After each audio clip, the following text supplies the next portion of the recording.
একদিকে প্রধানমন্ত্রী আসছেন, তার সঙ্গে যেমন চাকরিহারা আন্দোলনকারী তারা দেখা করতে চান, অন্যদিকে ইতিমধ্যেই কালীঘাট পৌঁছে গিয়েছেন 2016-র যে এসএসসি মহিলা যারা চাকরিহারা।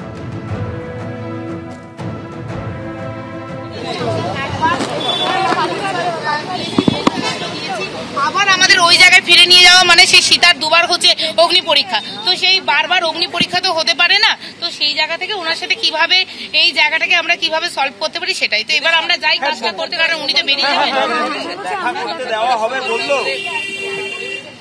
কিভাবে সম্ভব হবে? নিশ্চয়ই তো ওনার কোনো আধিকারিক থাকবেন, কোনো অফিসার থাকবেন, তো তাদের সাথে সেইভাবে কন্ট্যাক্ট করে কিভাবে ওনার সাথে সাক্ষাৎ করতে পারবো। শুধু আমরা এই কজনই যে কোনো মিছিল নয়, কোনো আলাদা কোনো মোটিভেশন নয়, সেখান থেকে ওনার অফিসিয়ালরা যে পথ দেখাবে আমরা সেই পথে হাঁটবো, যে কিভাবে ওনার সাথে দেখা করতে পারি। আপনার পুরো নাম? সঙ্গীতা সাহা। চাকরিহারা শিক্ষক শিক্ষিকা এবং শিক্ষাকর্মীদের 5 জন মহিলা প্রতিনিধি অর্থাৎ যারা শিক্ষিকা তারা ইতিমধ্যেই কালীঘাটে এসে পৌঁছেছেন এবং কালীঘাটে আসার পর পুলিশ কর্মীরা এই মুহূর্তে তাদের সঙ্গে কথা বলছে। তাদের যেটা দাবি যে আগামীকাল বিজ্ঞপ্তি জারি হবে পরীক্ষার, কিন্তু তার আগে তারা একবার শেষবারের জন্য মুখ্যমন্ত্রীর সঙ্গে দেখা করতে চান এবং দেখা করে তাদের যে আবেদন সেই আবেদনের কথা জানাতে চান যে তারা পরীক্ষায় বসতে চাইছেন না। কারণ যে সময় তারা পরীক্ষায় বসেছিলেন, পরীক্ষায় দিয়েছিলেন, তখনকার যা পরিস্থিতি ছিল এখনকার পরিস্থিতি কিন্তু অনেকটাই ভিন্ন।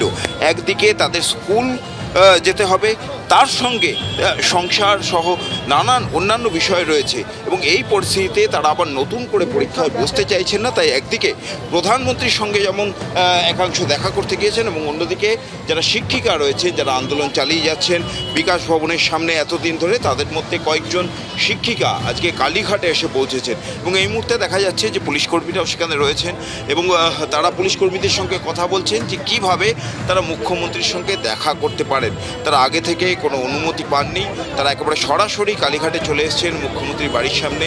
তারা মুখ্যমন্ত্রীর বাড়ির গলির সামনে যখন গাড়ি থামাতে গিয়েছিলেন, পুলিশ কর্মীরা আসেন, এসে তাদের গাড়ি একটু দূরে সরিয়ে নিয়ে যেতে পারলেন এবং এই মুহূর্তেই দেখা যাচ্ছে যে পুলিশ কর্মীরা রয়েছেন যারা মুখ্যমন্ত্রীর বাড়ির সামনে নিরাপত্তার দায়িত্বে থাকেন, তারা প্রত্যেকেই এই শিক্ষিকাদের সঙ্গে কথা বলছেন এবং এই যে শিক্ষিকা তাদের যেটা বক্তব্য যে তারা পরীক্ষা দিতে চাইছেন না। মুখ্যমন্ত্রীর আগের দিন যেটা ঘোষণা করেছেন যে তারা পরীক্ষার যে বিজ্ঞপ্তি সেটা জারি করবেন এবং সেই পরীক্ষার বিজ্ঞপ্তি দেওয়ার পর তাদেরকে পরীক্ষায় বসার জন্য অনুরোধ করেছেন মুখ্যমন্ত্রী, কিন্তু তারাও তাদের সেই অনুরোধ নিয়ে আজকে কালীঘাটে এসছেন যে মুখ্যমন্ত্রীর সঙ্গে একবার শেষবার দেখা করে তারা বলতে চাইছেন যে পরীক্ষা ছাড়া, পরীক্ষায় বসা ছাড়া আর অন্য কোন উপায় আছে যে উপায়ে তারা তাদের চাকরি ফেরত পেতে পারেন এবং সেই নিয়ে আলোচনার জন্য এসেছেন। যদিও মুখ্যমন্ত্রীর সঙ্গে দেখা করার জন্য যে নিয়ম রয়েছে কিংবা যে ফর্মালিটি রয়েছে সেগুলো কিছুই হয়নি, তারা আগে থেকে কোনো অনুমতিও পাননি।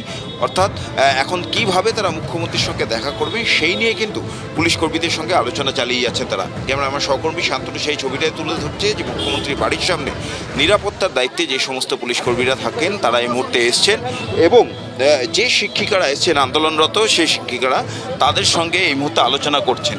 আমি একটু তাদের সঙ্গেই কথা বলার চেষ্টা করে নেব। তারা এই মুহূর্তে পুলিশ কর্মীদের সঙ্গে কথা বলেছে। পুলিশের থেকে কী বলবে?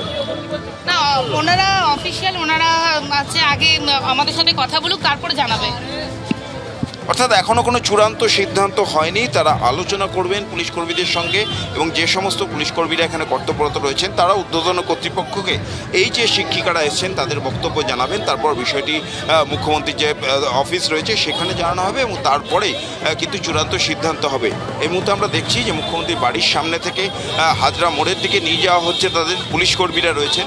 5 জন শিক্ষিকা এবং তার সঙ্গে আরও একজন এসছেন, বেশ কয়েকজন, প্রায় 6 জন তারা আবেদন জানাচ্ছেন। তারা মুখ্যমন্ত্রীর সঙ্গে দেখা করতে চান এবং দেখা করে তাদের যে বিষয়টা, তাদের যে অনুরোধটা সেইটা মুখ্যমন্ত্রীর কাছে তারা জানাতে চাইছেন। কারণ আগামীকালই পরীক্ষার বিজ্ঞপ্তি জারি হবে এবং সেই পরীক্ষায় তারা বসতে চাইছেন না, এই বিষয়টাই তারা মুখ্যমন্ত্রীর কাছে জানাবেন এবং বিকল্প কি পথ আছে। আমি আরেকবার একটু জানবো কি বললো পুলিশের? এখনো দেখা হয়নি, আমাদেরকে গাড়িতে করে কোথায় নিয়ে যাওয়া? হ্যাঁ, দেখা করানোর জন্য ব্যবস্থা করছেন বললেন ওনারা, এইটুকুই ব্যাস। কোথায় নিয়ে যাচ্ছে? আপাতত কোথায় নিয়ে যাচ্ছে বললেন কালীঘাট থানা বললেন। অর্থাৎ শুনতেই পারলে এই মুহূর্তে যেটা জানা গেল যে এই যে শিক্ষিকারা এসছেন তাদেরকে এই মুহূর্তে পুলিশের জিপে করে কালীঘাট থানায় নিয়ে যাওয়া হচ্ছে। সেইখানে গিয়ে এই শিক্ষিকাদের সঙ্গে পুলিশ আধিকারিকরা আলোচনা করবেন এবং তারপর তাদের যে আবেদন সেই আবেদন মুখ্যমন্ত্রীর যে অফিস সেখানে পাঠানো হবে এবং সেখান থেকে অনুমতি আসলে তবেই তারপর তাদের মুখ্যমন্ত্রীর সঙ্গে দেখা করতে দেওয়া হবে। আমি যেমনটা বিকাশ ভবনের সামনে থেকে বলছিলাম যে একদম অবশ্যই এই খবরে আমরা নজর রাখবো।